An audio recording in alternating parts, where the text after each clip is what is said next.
And we are live. What is up, everybody? Aaron the Dog back with the first breakdown of the week. We are in the Bellator 288 breakdown, live from Chicago, Illinois this weekend. Vadim Nemkov versus Corey Anderson 2 after the headbutt. That's now completely, I guess, changed the fight odds for this, which we'll talk about in the main event. But the odds have completely flipped on the main event all of a sudden based on that first fight. So is that a good idea or not? We'll let you know our thoughts on that. Also, the fight I'm much more looking forward to, Pitbull making his return here against Usman Nurmagomedov. So Usman taking the huge step up here. I've underestimated Pitbull throughout his career. I will not make a secret about that. I've been wrong on a lot of big Pitbull fights. And I think most people in this game probably can admit the same thing if they're being honest. So definitely really pumped. At the end, can you do a recap of every fighter you chose for each fight? Yeah, we always do have quick picks at the end, Haka. So it will be in the description as well, as well as the rest of the fights. But how you doing, Brandon? I'm good, man. I'm good. You must be doing good. How was UFC 281 live? Oh yeah, UFC 281 was great. Needless to say, I know I get excited after eating most events, but I do think probably top to bottom best event I've ever been to in terms of fights, and the way that ended, you can't really beat that. That's Yeah, I was about to go to sleep because it was so late here. I'm like, I might as well watch the end. And then yeah, all of a sudden, he gets caught on the cage, and it was that over. same left hand again. Like it's gonna Yeah, find him.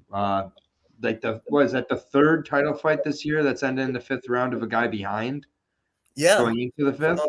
Even last week, wasn't it? Somebody lost in the fifth round, or Yeah, no? it's just, I mean, these fifth round, like we're getting kind of spoiled with. I mean, we've had three great and just incredible fight, exactly what the middleweight division needed to, and it didn't happen by way of like a weird decision or something. It happened by way of the fighter Very taking it. decisively. I don't need to hear anything about Fred being the worst middleweight champion ever. Not to, like have some fun, enjoy the ride. Yeah, Middleweight division needs this. We're gonna have probably 5 fights between him and Israel Adesanya by the time it's done. And today, if I was picking Israel Adesanya, Alex Pereira 2 or 4 now, I should say, which would happen in probably the summer of next year or May of next year, something like that, I would pick yeah. Israel Adesanya again. Am I crazy? I don't know, maybe. But that's what makes the sport great. Just top to bottom, great time. And definitely something I'll make no secret I kind of needed. I was in kind of a little bit of a lull the last little stretch of here with 2022 MMA. I've gotten a little bit, in a little bit of a lull. And I'll be honest, this week you got to pick your spots right off the bat. My boy Jalen Bates pulled off his fight with Janelle Lugo after posting on Instagram like 2 days ago with what looked like a very healthy video.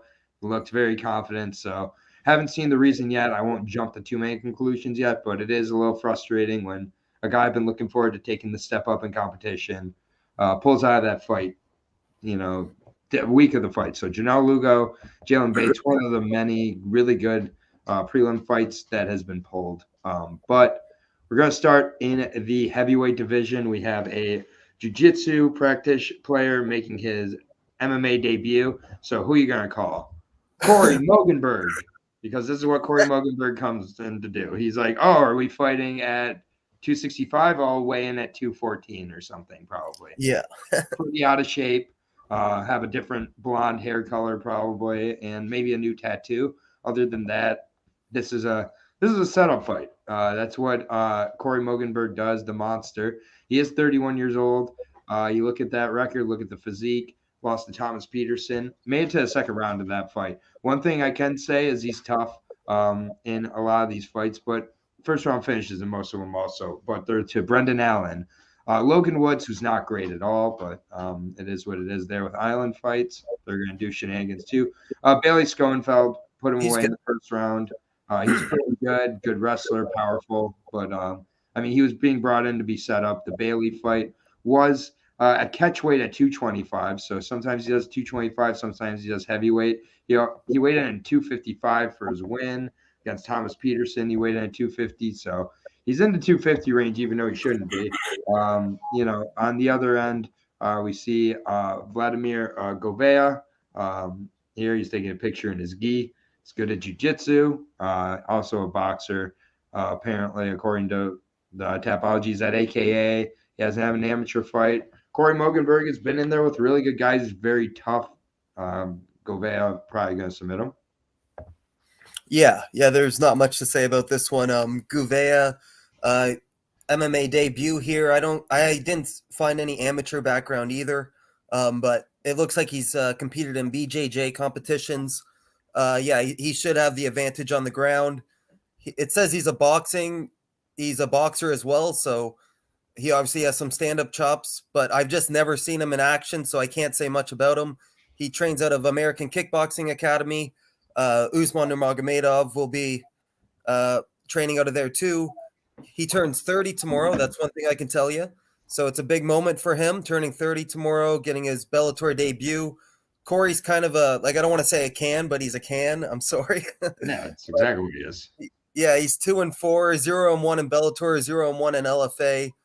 He did have a 6-2 amateur record spanning since 2012 to 2015, so he's been in the game a while.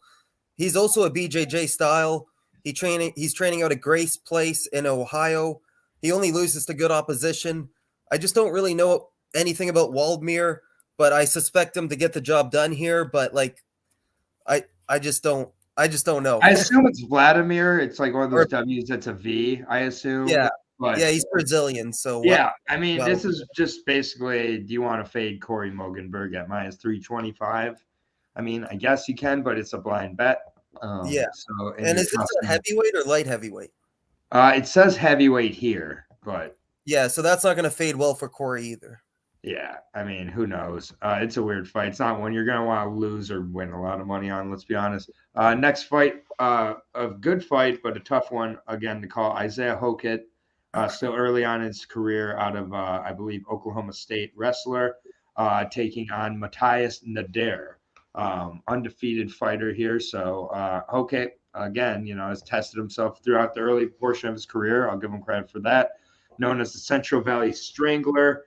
He's now fighting out of Fresno, California with Team Body Shop. 5'10" is going to be a little bit taller than his opponent, who's fought down at bantamweight before, the Ecuadorian. 5'7" Matthias Nader, babyface, 3-0 as a pro. No amateur record. All finishes. Finish by strikes and then 2 submission finishes. His last 2 opponents, 4-1 and 2-0. Rob Fenkel is on this card fighting next as well. So has fought a decent level of competition, nothing special. Hokit will be his biggest test. He actually went to Fresno State, it says here. But I thought for some reason he was at Oklahoma State. I might be getting confused with another wrestler. But beat up Theodore Makuka pretty good in that fight before submitting him. Theodore, a good stand-up guy, so it was pretty impressive for Isaiah for me after what looked like he just kind of choked in his debut there. Got nervous against Corey Samuels. Corey Samuels by no means is a special striker or anything. Just caught him at the end of a punch and caught him before he could get going. So it is going to be interesting to see how he responds. But Theodore was, a good sign there. Was supposed to be against Nick Perez there in August. Perez missed weight. So we've gotten to see Isaiah Hokit prepare a couple times, but not fight as much as he needs to. Nader coming up from 135, I don't think bodes well against a pretty big, stocky wrestler. So I go with Isaiah in this spot, but we'll find out if Hokit can take a punch because getting put away in 10 seconds by Corey Samuels, it's going to take 4 or 5 fights for me to trust you. I'll be honest. Yeah, for sure. And that was in 10 seconds. Samuels came in short notice as well. And I think clean knock. Yeah, very clean. It was a left cross the ground and pound. So, yeah, anybody can get caught in that opening bell. We saw it with Benil Dariush, Alexander Hernandez. It happens. So Jack Delamarche got knocked out in his first 2 fights of his pro career. Who did? Jack Delamarche. Oh, yeah. So there you go. And look at him now. Yeah. And Isaiah, so yeah, he's a very talented wrestler. Bellator is definitely trying to build him up as their next big thing. They do that with a lot of these high caliber wrestlers. Theodoro did come in short notice for that fight. I do need to see a little more from Isaiah to really get behind him. Matthias, I've never seen fight though. He's making his Bellator debut. He's 3-0, no amateur background. all his wins are in round one. So if it gets out of round one, who knows? At least we know Isaiah, it got out of round one. He got the finish in round. Oh no, that was in round one. He got the finish against Theodore. But still, like, I think the conditioning, Isaiah comes from a better camp too. Jackson Wink MMA and Team Body Shop with AJ McKee and those guys. Mateus, Ecuadorian.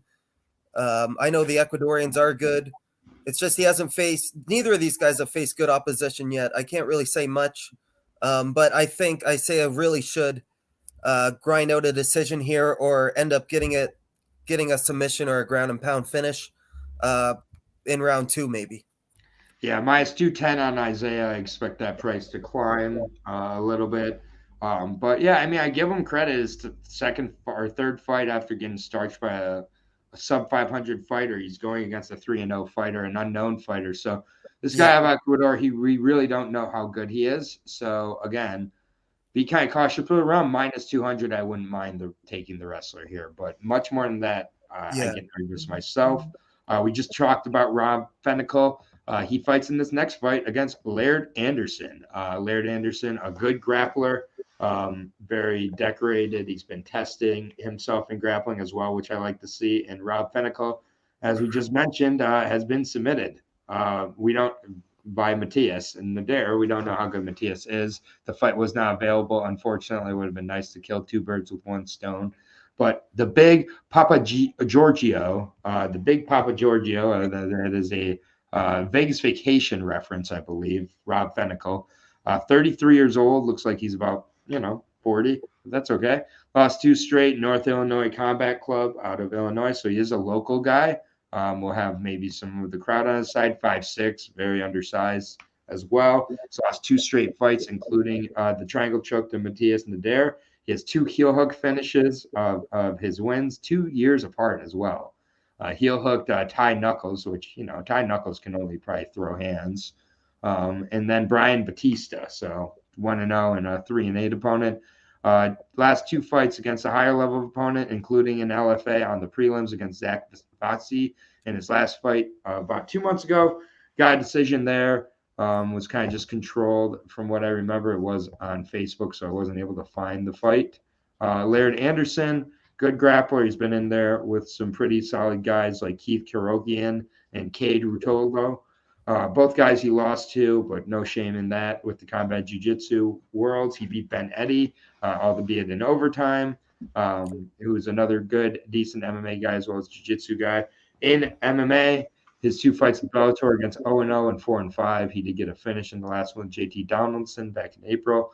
He should be able to just dominate the grappling realm and probably submit Rob Pinnacle here, big Papa Giorgio.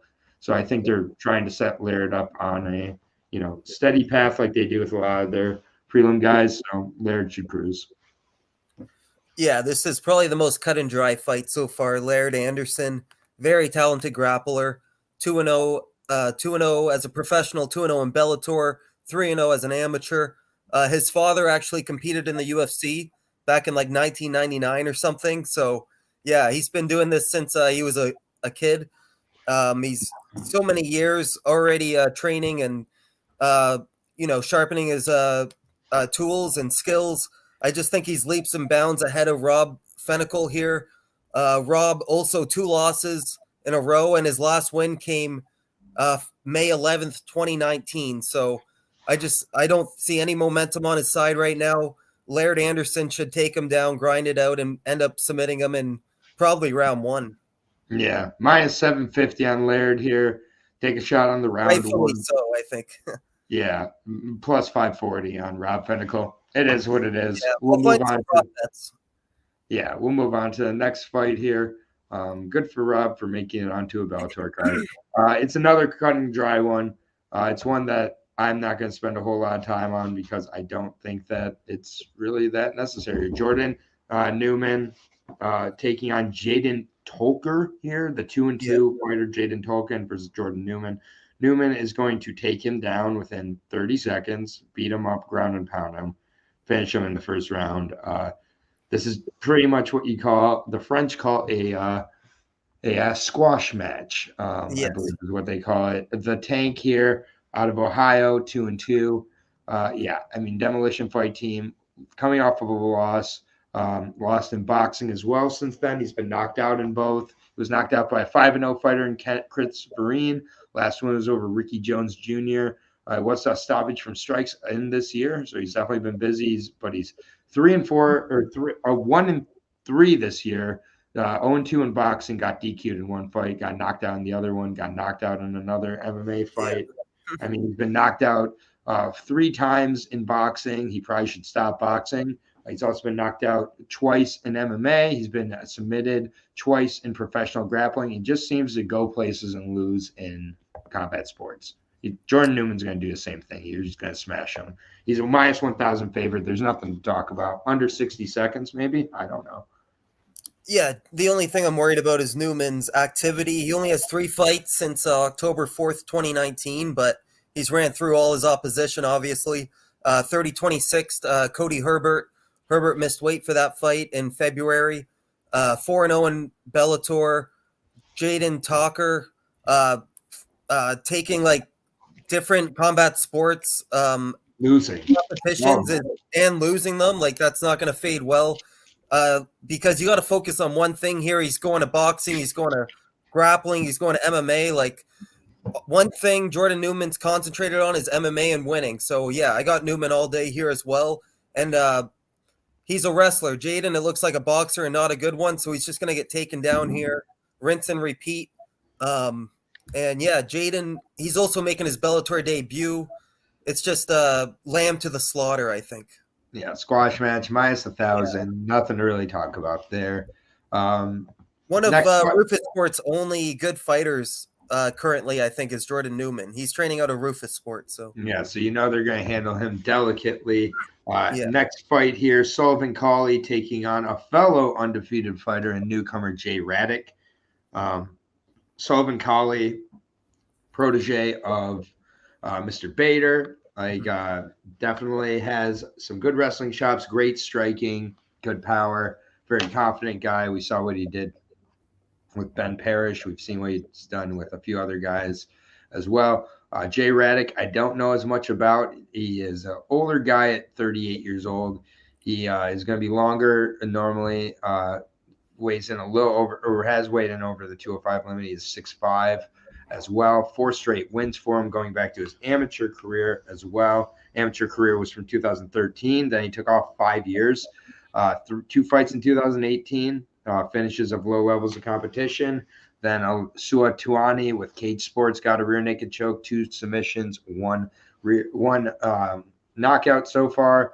Was supposed to take on Gustavo Trillo last year with CFFC. It was just pulled off, and now he's taking a giant step up to Sullivan Cauley. Sullivan Cauley is younger, faster, stronger. He's not taller, so he's going to have to get past maybe a slight reach issue, but, I mean, there's going to be a speed and power difference here for Sullivan. Sullivan's going to run through this guy and have an undefeated record that he has, probably a first-round finish again. I think a lot early finishes here on these prelims for the favorites. Yeah, it seems to be it's going to be a common theme on this card. A lot of lamb to the slaughter type of fights. Yeah, this is definitely that. Yeah, Sullivan only 26, Jay Raddick 38. He hasn't fought in 3 years. I don't know what he's been doing. He is a big guy, but like he hasn't fought anybody notable. He is fighting out of Pennsylvania. I like that, but he's 38.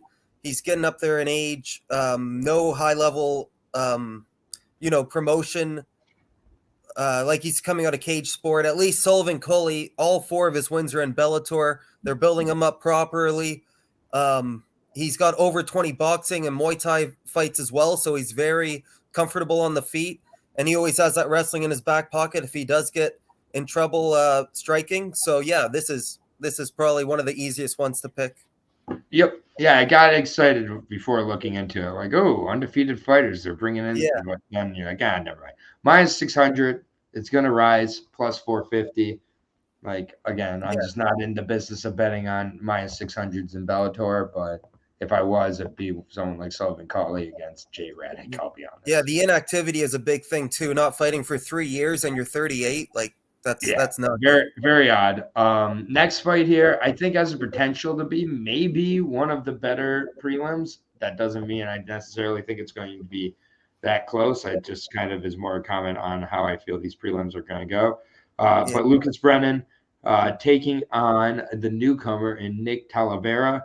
Battle of two good grapplers here. That's what I think we're going to see. So I think this could be a real opportunity for Brennan to maybe show off that he's a little more well-rounded than he has so far, or shows off that his grappling is just better than his opponent's grappling, which has happened a few times for Nick in his career, specifically with Eric Maceredo, who I was able to watch both of his amateur fights against Eric, 6'3", or lengthy guy, grappler, and by no means ashamed to get submitted to, but Talavera's willingness to grapple with him was the concern for me. It's like he initiated the grappling into the clinch and into the cage in both fights, even after seeing that Eric was a little bit better. So that's a little bit of my concern. It kind of is just what Nick does. He doesn't really mix up his game overall. He needs his pressure, his grappling to be, what wins out for the most part.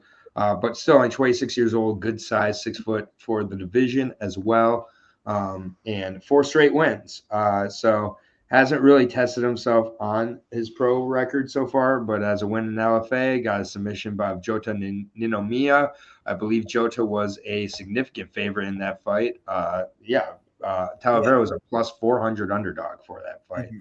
Went in and got the quick finish. Again, he goes for the pressure, and if he can get to the back, he can finish you quickly. If he can get to the spots where he's comfortable, he can finish you. He does have a few choke submissions on his record, a few rear naked chokes as well. He has been submitted several times as well, several arm bars, as well as a calf slicer against Eric Mercado in one of the fights where Talavera just kept grappling. I kind of wonder if he does the same sort of mistake here. I do not know if he has enough of a stand-up game to really make Lucas Skywalker uncomfortable here. 22 years old, next generation MMA. You see all the finishes. Everybody but Andrew Salas has been finished. Anaconda chokes, assassin chokes of good levels of guys. Johnny Soto, the last time out, made a real statement. I think Brennan gets the opportunities to be able to submit Talavera. I just don't think Talavera mixes it up well enough, and is going to. I think you got to test Lucas on the feet to really beat him right now, because if it's in the grappling, you're in his world, and so Brennan gets an opportunity, too many opportunities, and gets a submission, in my opinion. Yeah, Lucas Brennan, 7-0 as a professional, 7-0 in Bellator. I'm just kind of learning about him now. I can't believe he's 7-0 in Bellator since 2019. He's run through guys. Yeah. And so he's perfect, obviously, 3-0 as an amateur. His father, Chris Brennan, used to compete in MMA as well. Grappling style, he's only getting better on the feet. He's a finisher. He's cashed every time, obviously, but his odds are always crazy, like 575, 1,300, 1,100, 675, 600. So you got to pay up. But, he gets the job done. Training out at Next Generation, like you said, with Jason House, a great management team. Putting it on Johnny Soto, who I thought I thought he was going to actually be better than, because he got a big win, Johnny Soto, against somebody. I can't remember who, but Lucas Brennan made that look very easy. But if they're on the ground, this Nick guy is very talented on the ground, and one false move, if they're grappling, one false move, and he could get submitted for sure. So Lucas Brennan could get submitted by Nick. So I'm not going to pay huge odds here for Lucas just because of that risk.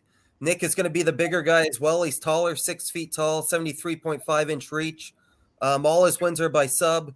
All 5 wins by sub as an amateur as well. But like you said, he can get submitted. And Lucas Brennan is a very talented grappler in his own right. So I do have Lucas Brennan, but I'm just worried if he makes one mistake on the ground there, Nick can capitalize and choke him unconscious or take a limb home. Yeah, and Jai Soto beat Weber Almeida a few fights That's ago. right, and Weber Almeida I'm pretty high on. So yep. So Johnny Soto doing that. Yeah, I think either guy could, if they're grappling too much, leave the other in opportunity. But we are both on Lucas Brennan here. He's minus 600 favorite.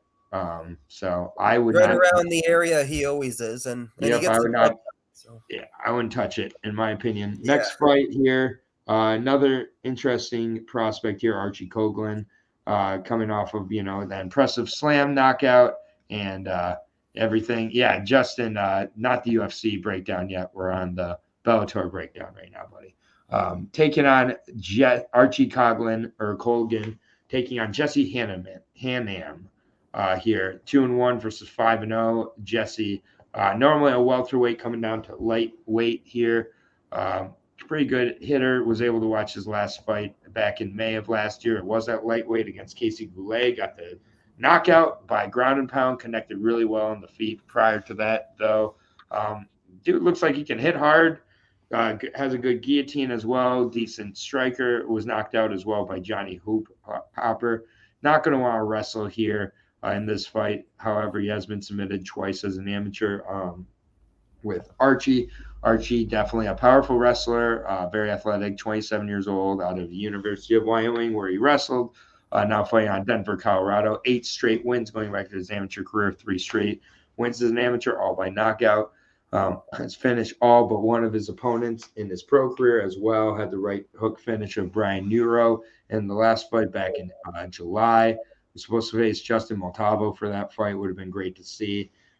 Still sticking at a lower level here with Jesse Hannam, but Jesse can hit for sure. I think Jesse might look to kind of go in there and kill or be killed with Archie. I wouldn't be surprised if Archie resorts to the ground and pound here to kind of just avoid a little bit of the danger of Jesse, because I do think he's a powerful guy. He's fought at welterweight before. He's a big puncher at 155, but Archie should take this. But I think it's more dangerous than the odds are indicating, but I'll be curious to see how Jesse looks in his Bellator debut. But gotta go with Archie here. I think he controlled him. He's a finisher. It's hard to say he won't get the finish here, so I'll say ground and pound round 2. Yeah, Archie is definitely one of the most promising prospects on this card, I think. He's 5-0 now, 2-0 in Bellator, 2-0 in LFA. He fought for Habib's promotion. He's been there, done that already. 27. They're both 27. Jesse, I've never seen fight. He's 2-1, 6-5 as an amateur. He does have that guillotine that I'm worried about, because Archie is going to go for takedowns. He's a wrestler, championship caliber. So he's definitely going to be training guillotine defense. And on the feet, yeah, anything can happen. But Archie I think he has really good fight IQ as well. I think he gets this done unanimously or inside the distance. He comes from a really good camp as well, out of Denver, Colorado, Team Elevation. He's been extremely busy, just winning left and right. Jesse, he's on a 3-fight win. Oh no, he won his last fight, lost against Johnny Hopper in 2 minutes and 25 seconds. So yeah, I'm definitely going Archie. I think this is my most confident pick so far. Yeah, no worries. And I just got to bring up profitable pick. Yes, I did say I had inside information for Vo was the softest hitter in the UFC. I don't give out my sources, but I definitely let my source know. Fervola did not look like a soft hitter there. So it is what it is. I guess I'll keep my inside information to myself a little more if that's the case. So I never hide behind anything profitable pick. I was wrong on a fight. Oh, my God. Go and arrest me for it. It's all good. No, it's all good, man. It's fine. There's people, it's all on tape there. And I couldn't be more wrong. I also said there's no way Bruno Capolozo was got loose and Matthias Scheffel. I also said Carlston Harris was going to beat Shavkat Rakhmonov. Let's see. What else do you want? I mean, I've been way wrong on fights. It's the beauty of the sport here. I do not guarantee 100% accuracy. This game is a roller coaster. Absolutely. So, but yeah, I couldn't have been more wrong on Fervola over Ottman. That was insane. Not how I saw that fight going. No. So yeah, apparently the Azatars are frauds. So I'm fine being wrong on them. I kind of didn't like them anyways. I had Fervola, but not like that. Yeah. Who had Fervola like that? Even Fervola didn't have Fervola like that. So must have had some extra potatoes. I don't know, man. But either way, it's all good. I didn't take it offensively, Profitable. I've seen you here for a long time. So all good. Next fight here. Not the first time, not the last. Yeah, definitely not the last time. Achilles Mota taking on Jairo, I believe, Pacheco. I'll just go with Mr. Pacheco from here on out. 7-0 versus 13-3. Mr. Pacheco at Rio de Janeiro. The Brazilian Achilles Mota now training with Mr. Glover Teixeira up in Danbury, Connecticut. 32 years old versus 25. 6 foot versus 5'11". I think this is one of the closest matchups on the prelims. Battle of Brazilians here.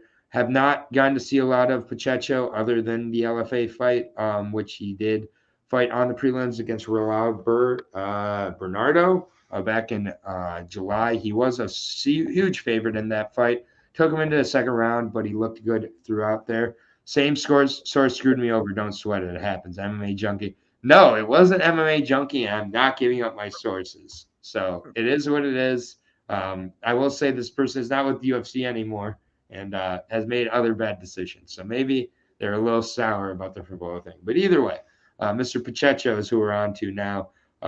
Finishes in 4 of his fights, 2 submissions, 2 knockouts, going into the second round with 2 of them. First round for the other 2, has 3 decisions as well. He's faced a decent level of competition. He's been with Jungle Fights at times, made his pro debut in 2018, undefeated as an amateur as well. Pretty well-rounded. He's an athletic fighter. He's going to be, I think, a little more quicker than Achilles Mota, but Mota is just very methodical, and he's I still think he's very, very good, especially the leg kicks. You're always going to hear about the leg kicks with Mota. Used them to control Moret for a lot of that fight as well. I won't say yes or no, but it's funny that Nathan made that guess. That's all. I guess it's worthy. There's so many options, guys.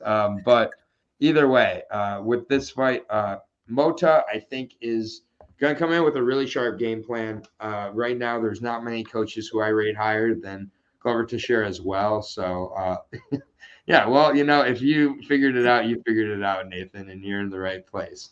Either way, with this fight, I think you have methodical versus maybe the more athletic, the more quicker, the more explosive guy in Pacheco. And I think these guys are going to go back and forth. Mota is going to fight a lot of close fights. Typically gets finished in his losses, and that's a concern for mine for sure. And Pacheco does have good head kicks as well. I know, Profitable Pig. I've been crying about this for 2 days with Jalen Bates. It sucks. But, yeah, I'm going to go with the known commodity, Achilles Mota here. I'm riding the Teixeira momentum right now. Going to have Glover in the corner. Achilles has seen a lot of high-level competition. Pacheco's Bellator debut. He can make a huge statement if he comes in here and gets a finish, especially. But I'm going to go with Mota. I think he gets a decision win. Yeah, I like Achilles Mota's just as he's more seasoned than Pacheco right now. Pacheco is 7-0. I don't know much about him. He's faced some okay Brazilian opposition, like on the Brazilian circuit. Nobody that really stands out. He's won by 2 knockouts, 2 subs, 3 decisions. He can get it done anywhere. But Achilles Mota, 13-3, only losing to Austin Hubbard in round 5 for a championship, and to Derek Anderson by that head soccer kick. You remember he was getting up, and it was borderline illegal, if you remember that. And 1 decision, it was a split decision to our boy Mike Hamill.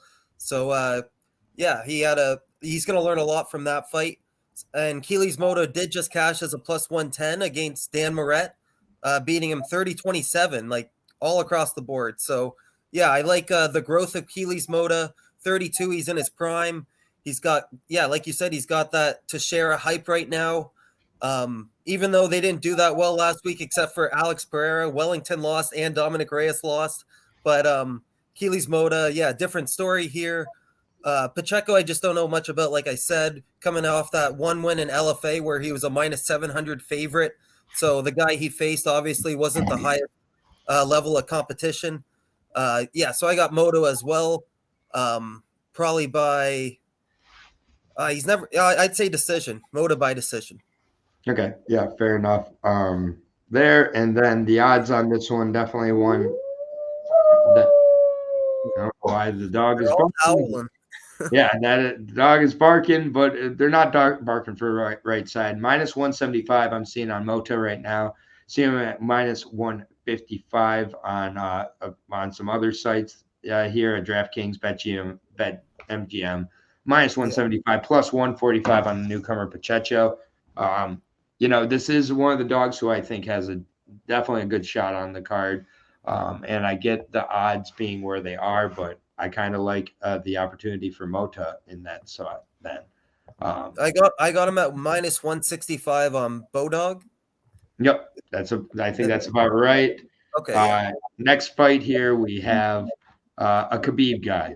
We have a Khabib training partner, Imam Shafi Aliev taking on Sean Connor Fallon. So right there, without me saying anything else, looking at the records and everything, what do you think the odds are at?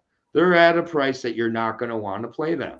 So, basically, what I have to say about this fight is Aliev is a very short, stocky looking 185er who can probably look maybe like Duriev against low levels of competition. And I don't know how he's going to look higher. Sean Connor Fallon gets taken down at will a lot. He often kind of will work from the bottom, thinking that he has a chance there. He's gonna have to keep this on the feet straight up. Not much of a chance if he does either way. 16-7, that's what I can say is good. A little bigger at 6'2", so he's gonna have a reach advantage as well in this fight. Coming in off 3 straight wins against a 10-9, a 6-2 Chance Beck, and then Zach Eddington. He got the submission in all those, so maybe has a chance of a submission, but doesn't have a ton of striking finishes on his record. In fact, he doesn't have any. And I just think Aliev is going to take him down at will and just kind of smother him. Aliev typically goes to a decision, even though right here it's showing him what looks like getting a clean right overhand. Definitely has some power, but it's going to take you down and typically try to just smother you, maybe get a arm triangle finisher or something. But wrestle, rinse, and repeat, decision or finish, it doesn't matter. You're paying minus 900 on Aliev. Yeah, Aliev 8-0 as a professional, coming out of the Habib's camp promotion, Eagle FC. Father's plan, right? All these guys just keep winning, keep getting it done. He also has Usman fighting with him. So, yeah, these two are definitely going to get the job done, in my opinion. John Connor Fallon, turning 37 at the end of the year. Not getting any younger, making his Bellator debut. Both these guys are making their Bellator debuts. But he did start his career 3-5. So, in his past 15 fights, he's 13-2. So that's pretty good, but still, he's up there in age. He's lost to nobody notable. He's losing to nobodies, and I can't take him here. I got Aliev, but like you said, you can't really do much with that price. You got to find a prop bet. But all I got to say is father's plan. Yeah, exactly. That's basically. I mean, you look at him, and you're like, that guy trains with Khabib. And you look how he fights, you're like, that guy trains with Khabib. Like it's what you're expecting. And I mean, he's coming from good promotions, UAE Warriors, Eagle FC. He's facing some good opposition in those promotions. Yeah, and the prelims, I mean, these are some really awesome prelims, I'll be honest, because to finish with Otto Rodriguez versus Cassan Ashkabov, very, very exciting matchup for me. I like Otto Rodriguez a lot. LFA representative had a big upset on there as well. Really just a steady fighter, and there. What up, Akagi? Always good to see you, Mr. Akagi here. How you doing, man? But yeah, this is a good one. I won't let my LFA allegiance get too hard here, but 13-1 Otto Rodriguez taking on the 23-2 Black Wolf Cassan Ashkabov. Cassan's, and his brother, both very, very good ATT representatives. 5'9", 27 years old.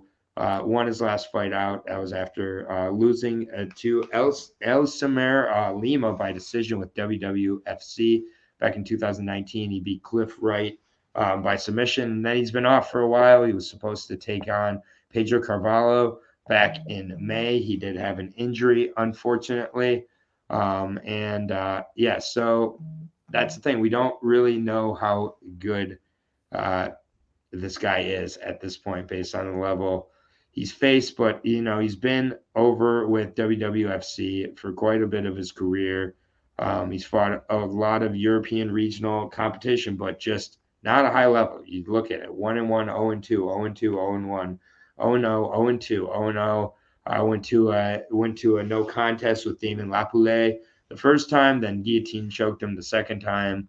Lost to Hermes Franca back in 2015. You don't love to see that.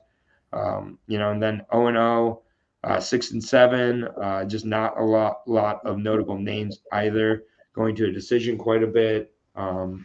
He's a decent stand-up guy with good wrestling. Otto Rodriguez, undersized for the division for sure, but keeps a really good pace. He's fought at bantamweight before. He is at featherweight now. Took on the 19-2 Augusto da Silva. Last time out was a pretty big underdog in that one. That was in Brazil with LFA 112. And he just kind of controlled it start to finish. Very high level. Intelligence from Otto Rodriguez is something that will often show up in his fights. He's also very good with the grappling. It could come down to who is on top really in this fight. On the feet, I think Otto is better as well. So I think a lot of people are going to look at Cassan, see the record, and kind of make an assumption here. But I'm going with the upset. I like Otto Rodriguez here. I think he's going to be the better guy on the feet. I think the grappling is going to cancel each other out, and I think it's going to be a 15-minute decision for Otto Rodriguez. Okay, I was hoping you'd have the other guy, but we're both taking the dog here. I got Otto as well. Interesting. So yeah, we're both on the same page. I just like Otto's last fight, man, that was really crazy. Impressive. Yeah. Really impressive. He got a 30-24 scorecard. He was a plus 200. Before that fight, he did have a 5-year break. So I'm guessing he just put the time in the gym because he looked very, very good. He's 13-1. He started his career 1-1, so he's on a 12-fight winning streak. Cassan, obviously, I like that he fights from Chechnya. He's born in Chechnya. His name's like the Bad Wolf or something, or it's something Wolf. His nickname. Yeah, Black Wolf. Black Wolf. Yeah. So sounds scary, but Cliff, he's coming off a win to Cliff Wright, not the best opponent. Before that, he lost to Elismar Lima. He's okay. And then before that, he got a submission in round 4, but he hasn't been that active. 3 fights in the past 4 years.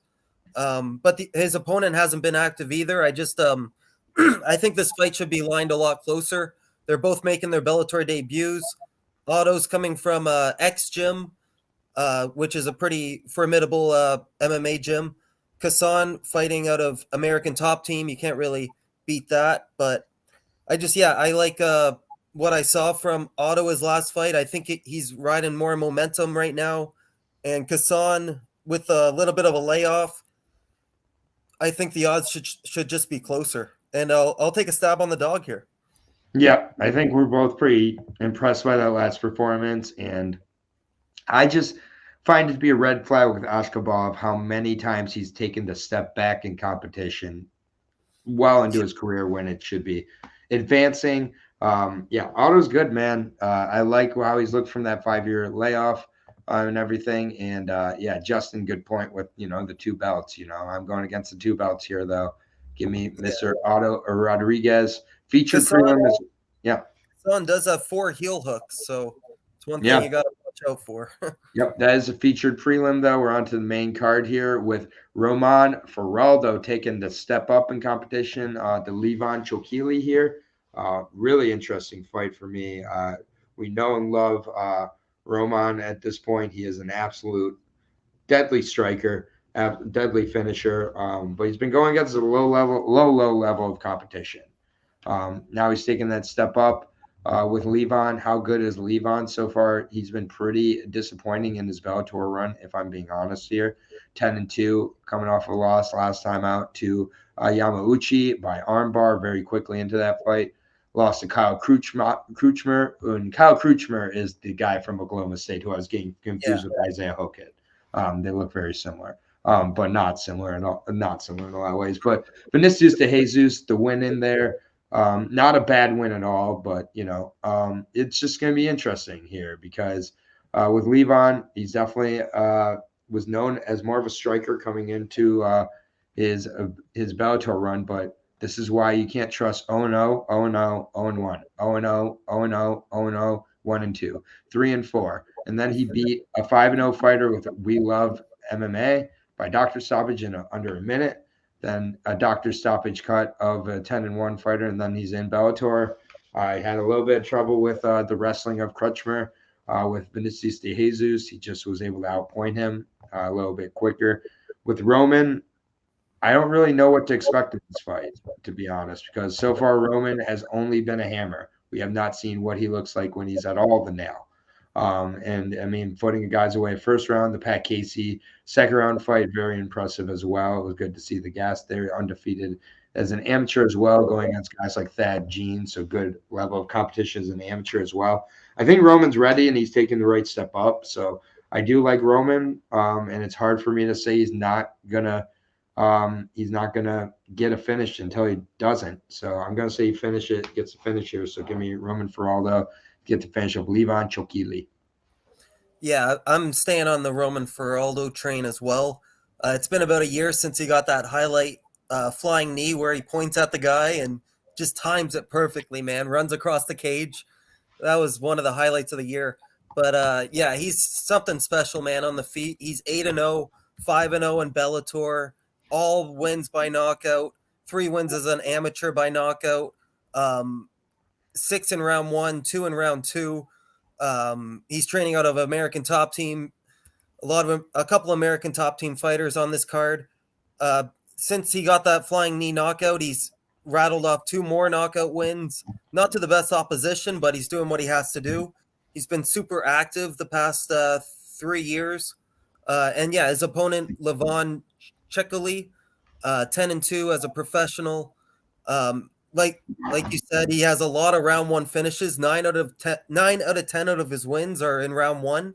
8 under 3 minutes. So, but we did see him go 3 rounds with Vinicius de Jesus, where he got 30-27. So, if he never went all 3 rounds there, I would be picking Roman Feraldo a lot more comfortably. But since he went all 3 rounds, we know he has a gas tank. It's harder to be confident, but I'm still going Roman all day.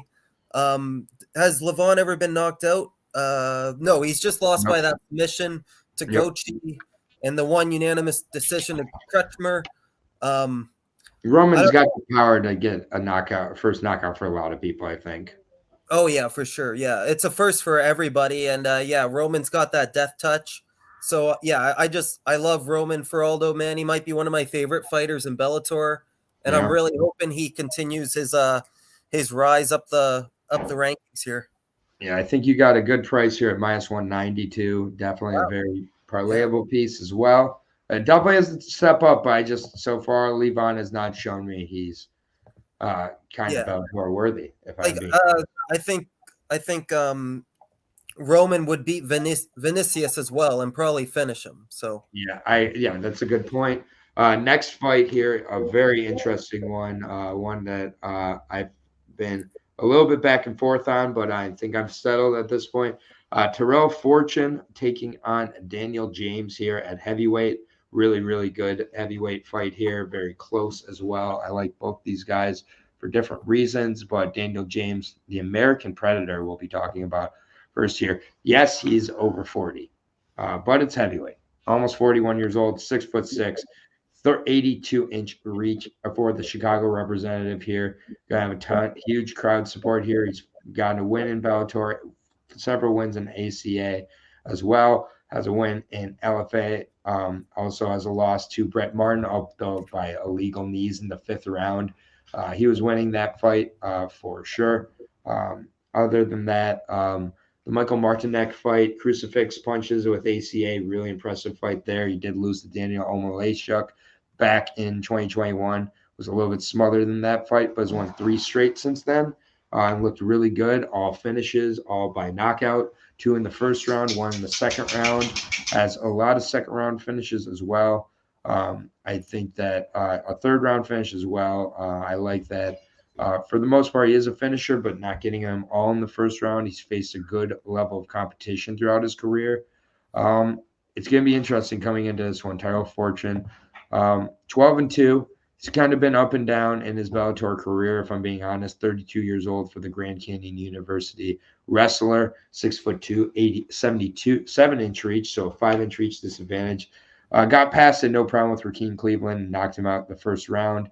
For that, Lynn Vassell just kind of put a grind on him and edged out that decision. Matt Mitrione was able to knock out. He was able to knock out Jack May and Syed Salma. He was able to edge out the decision. He was knocked out by Tim Johnson. So, he has shown that chin to be an issue. I look forward to fading Tyrell Fortune very, very soon. I just don't think it's going to be here. I do think Daniel James has been shown he can be controlled a little bit too much with the wrestling. And I think Tyrell is going to have some luck in that. If this is fought on the feet and Tyrell starts to really struggle for the takedowns, Daniel is a very live dog. I see a lot of people on him out there. I'm not going to fade Fortune here, but I look forward to fading him soon. I got Tyrell Fortune, and I got him by decision. Okay, nice. Tyrell Fortune, another Bellator protege, 12-2-0-1 in Bellator. All his fights have been in Bellator. He's lost by that one knockout to Tim Johnson in 2 minutes and 35 seconds, and that could definitely happen here if he gets comfortable on the feet, starts trading with Daniel James. He has a twin brother who fights in Bellator, Tyree Fortune. The not as good Fortune. He's training out of Killcliff FC, great camp. Yep. Extremely active. He's got like 9 fights in the past 3 years. He's facing Daniel James. Daniel James, interesting enough, his first fight ever was in Bellator. He made his debut in Bellator, and now he's come full circle. Yeah, coming back. So, and was he the ACA champion? No, he never fought for the belt, but he lost to Daniel Omalechuk. Yeah, former UFC fighter. He's also lost to Ruslan Moggenberg, and he lost by 1 DQ, illegal knees to Brett Martin for a tournament championship. That was a bullshit. That was a bullshit DQ. Yeah, Brett Martin is a fat cow. Yeah, Brett was going to lose that fight, right? Yes. Yeah, for sure. So, so he's got some notable names on those as losses. He's faced better opposition, I think, than Tyrell Fortune. Fortune's been being fed not the best opposition like Matt Mitrione, Rakeem Cleveland, Jack May twice. Like, come on, these are really bad fighters. He kind of struggled with Jack May the first time, and he struggled too. And then he loses when he fights like Tim Johnson or Linton Vassell. So, right. Daniel James as good as those guys, though. Does he fit the mold of those guys? Is he as good as? Yeah, like I don't think he's quite as good. He's definitely not as good as Linton Vassell, but he does fit the mold as Tim Johnson. But that was 2 years ago. Tyrell obviously is going to learn from that. I just think he's kind of lazy. I don't know. I get this feeling he's lazy in his training. He lost that split decision to Linton Vassell. Yep. I just took a stab on Daniel James. I'm hoping he gets a knockout. But it won't surprise me if he gets taken down, rinse and repeat here. I think people are getting Franklin and Fortune, Davion Franklin, Tyrell Fortune, just combining them into one busted prospect. And we saw it with Franklin. We're like, all right, Fortune's going to follow suit. I think it's coming. Just maybe not against a 41-year-old who has takedown issues. He's only 40. Come on, give him a break. 40 and 41, December 31st, yeah. Yeah, so – either way, but those older heavyweights still got it, man. That's one division you can't count out the older. I agree. Should be a good one. Third from the top now. I think that's the only one we differ. I'm pretty sure we're on. That's our first disagreement so far. I think 11 fights in. All fights in. Third fight from the top here, but it is what it is. Daniel Weichel taking on the newcomer Tamir Kisarev. Daniel Weichel, he's been around for a long time, man, and he's fought a lot of guys with Bellator. 55th fight coming into this 56th fight it will be for the nearly 38-year-old. He will be 38 by the fights. Timur Kisriev, 26 years old, nearly 27, 11-0 for the Russian here. 5'9" out of Russia, Dagestan, I should say. Typically goes to the decision. He does have a few knockouts on his record and has a choke finish in his last fight against a Ruslan Ruslenko, a fighter with AMC EFC. Has fought with AMC as well. Faces so level of competition. Goes to the wrestling, typically sets it up with his boxing, has good hands. He does have a few finishes on the feet. He also has a head kick finish as well in there. So decent on the feet. I think he's able to be much more confident on the feet because he is confident in the wrestling. I think he's just very well-rounded. But, tough debut here in Drake, Daniel Weichel. Yeah, he's 42-13 at this point. He's up there, but still able to get it done, albeit against Robert Whitford, who I don't really rate very highly. Had a competitive decision loss to Pedro Carvalho, which I don't think is any shame.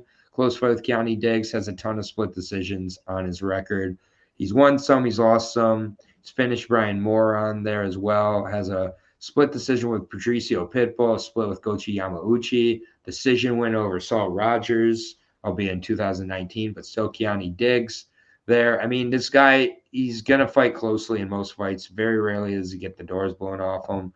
Here against Kisaryev, I think people are just kind of writing Daniel Weichel off, and that may very well may be true. But, I mean, this is, going to be a close decision, I think, very likely. And if Kisaryev struggles with the takedowns, I do believe Daniel Weichel wins a decision.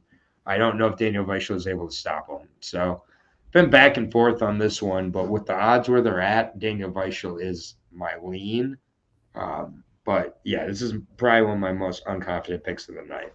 But I'll go with Daniel Weichel by his close decision.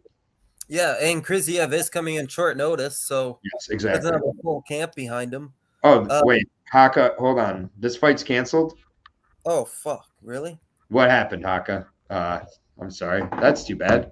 But wait. Just go ahead. No, is it? Oh no, the Lucas Brennan fight just got canceled, and Nick Talavera. Oh, it did? Yeah. Oh, damn it! That sucks. Yeah. And we just freaking did the breakdown, but just let me know if there's another fight that's canceled. That's too bad. That was one. So you watched video on Kriziev? I've been able to see some, not much though. Most of his video. Okay. Not. Because I've heard really good things, man, from the MMA community. This guy's extremely fast. He's got good conditioning. He's well-rounded. I've just heard like just really good compliments about this fighter. He's training out a Dag fighter, fighting out of Dagestan. He could be the next big thing, man. 11-0. He could retire undefeated. Who knows? Yeah. I think this is out with the old, in with the new, just like Adam Piccolotti's fight. I can't remember who he fought, but Adam Piccolotti had a similar opponent, an unknown, making his Bellator debut, and he got wrecked. The Frenchman, yeah. The Frenchman, yeah. That was the main event. So I see it similar to this. He's got the 10-year age advantage here as well, 26-37. All Daniel has is experience, but I just think he's going to be one step too slow here. Yeah. And Kriziev should be all over him and dominate, in my opinion. Just from what I've heard. I've never actually seen him fight, but... Yeah, I've only been able to see mostly clips. I saw one full fight of his as well, and in that fight, he was mostly wrestling. But yeah, Tamir only a -300 right now. Haka really saying Tamir will win Crazy-As and trains with Khabib as well. Yeah. Daniel Weichel probably being brought in here not to win this fight, I would assume. But still, Weichel hasn't quite shown he's getting doors blown off him, but we'll see. Co-main event time. One of the two title fights, I should say, 155. The one I'm looking forward to a little bit more. Patricky Pitbull taking on Usman Nurmagomedov here. in what should be a really, really interesting fight. I'm curious to see.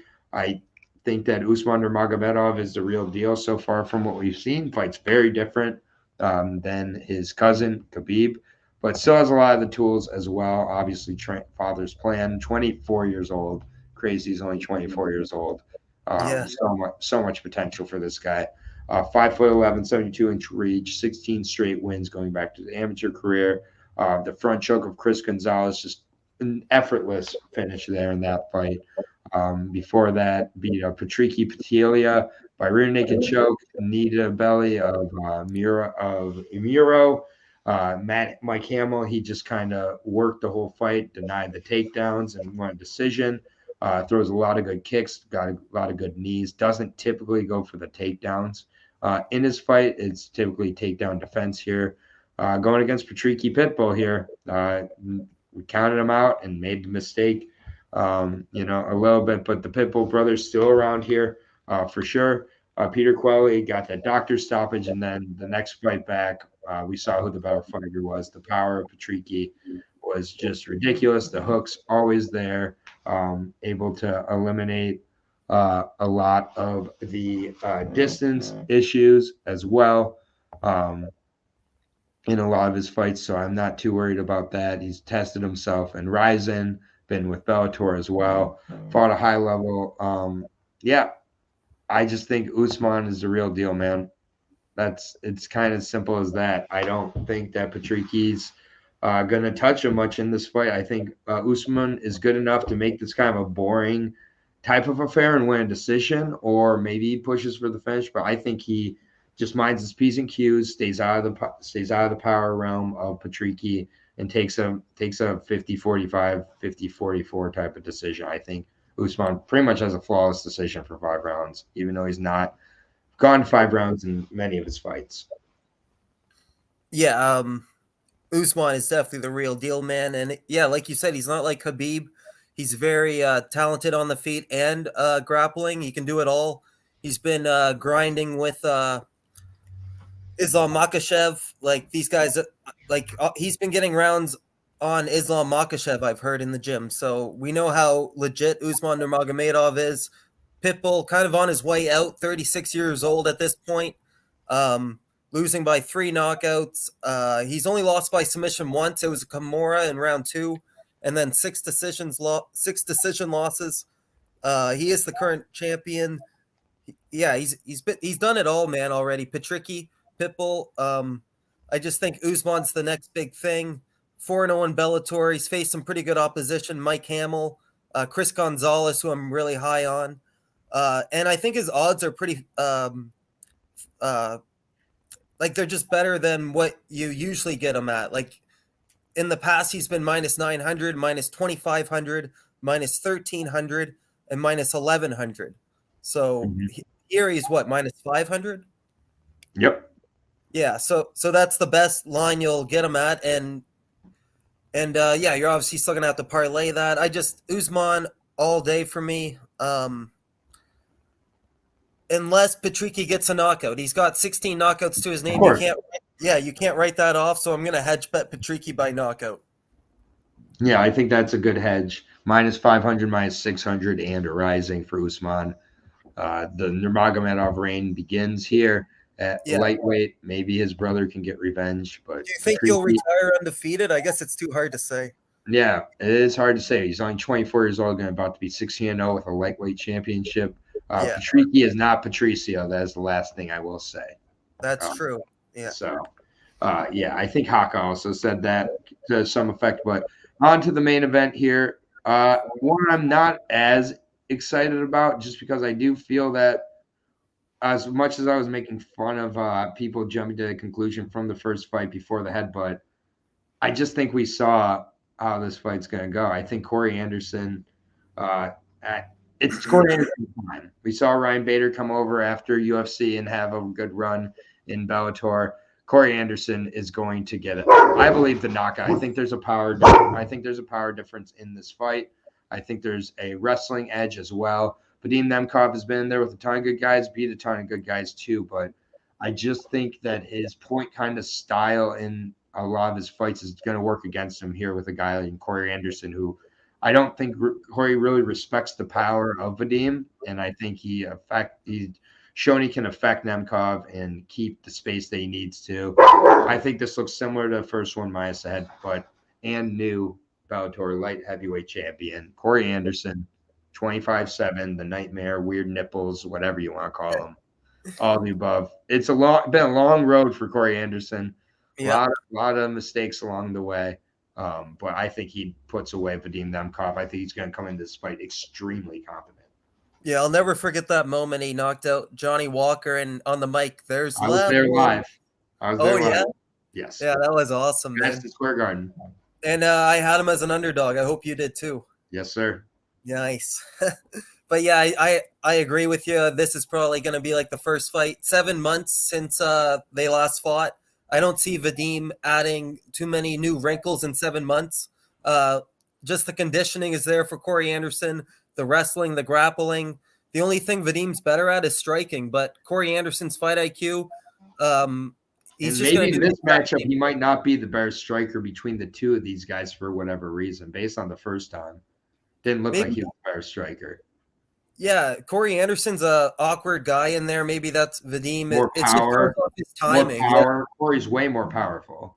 Yeah, that's true. They both got Corey's got 8 knockouts. Vadim's got 10. They're both pretty. Yeah, they can both put your lights out. Yeah, Corey Anderson really should be the champion now. It's his own doing. The ref didn't even see it. He stopped the fight himself. So this shouldn't even be happening. And this will really bite him in the ass if he gets knocked out. Yeah, and bite a lot of bettors in the ass. Oh, man. But I've heard him in interviews. It sounds like he's in a good place. He already knows he's better than Vadim. He just has to – and he got right back in the gym right after. He didn't even go out with his friends the day after. He went right back to the gym, went right back to work. I like to hear that. I think he's younger, or they're about the same age, 33 to 30. So Vadim is younger. But, yeah, it's Corey's time, man. Pretty much in their prime.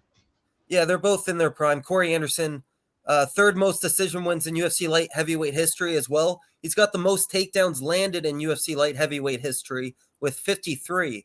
So that says something. So all day. His manager is Ali Abdelaziz. He's actually fighting out of Illinois. So this is a hometown fight for him. Mm-hmm. He's going to have the crowd on his side. And, probably Corey Anderson. What round was it that it got stopped last time? Round 3? I think. It was round 3. Yeah, so we saw enough of that. He was going to get the ground and pound finish, maybe round 4. So late finish for Corey Anderson or a decision win, in my opinion. Yep. And then quick question for Haka, and then we'll do our quick picks here, which will be easy since we agreed on all but one. Haka asked, is Feraldo a parlay piece? I'll say this. I don't think so. I think that my nerves are that he's knocking out guys like Robert Turnquist, and he's not shown.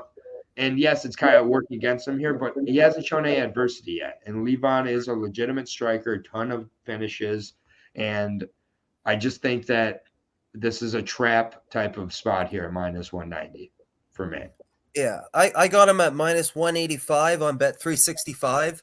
Mm-hmm. And Bet365 has a thing. If you parlay, you get a percentage boosted. So I would parlay him, maybe make one. There's a lot of parlay pieces on this card, so obviously make a big parlay with them. I'd do that. Okay. Yep. Fair enough. Haka, appreciate you being here. Justin as well. Now we'll do our quick picks for 15. Well, let's see, 15, 14 fights. It might be now. It's down to 14 because we just lost Lucas Brennan and Nick Talva. So we lost Lucas Brennan, Jalen Bates, and Ahmad Magomedov from this card. So a little bit rough, but we pursue on, and we still got UFC as well as an LFA. But the quick picks I'll get to, and then we will call it a day. But starting at the bottom, now we're here. We both are fading Corey Moggenberg, Govea by submission for me. Yeah, I got the Brazilian round 1 submission. Yep, Hokit by decision for me in the second fight over Matthias Nader. Hokit round 2 ground and pound. All right, Laird Anderson by submission over Rob Pinnacle for me, somewhere inside of the fight. Yeah, Laird Anderson, round 1 submission. Jordan Newman's going to beat up Jaden Tolker and stop him in the first round, probably. I could see it being unanimous, but knockout or decision, yeah. Yeah. Sullivan Cauley's knocking out Jay Raddick viciously. Yeah, Sullivan Coley's better everywhere. So, yeah, Coley probably knockout round 1. I'd say around the 4-minute mark, I'll say. Yep. The serving spoon continues because I think Archie Colgan looks really good in this spot. Wrestles him up and ground and pounder submits him somewhere over Jesse Hannon. Man. Yeah, he has to be wary of that guillotine, but after that initial 2.5 minutes, it's going to be Archie Colgan all day. Yep. Good Brazilian battle here. Achilles Mota versus Jairo Pacheco. I got Achilles Mota by a decision.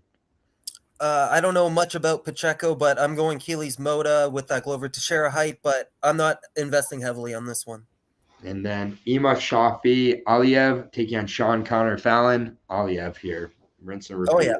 Father's plan. I'm going to make a parlay of Aliev, Usman, and there's one more on here.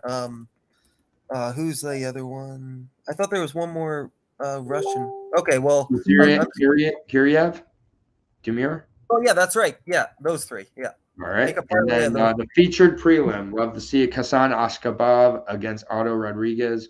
Otto Rodriguez continues from a hell of a return after 5 years and shows he's just a better overall guy. Otto Rodriguez decision.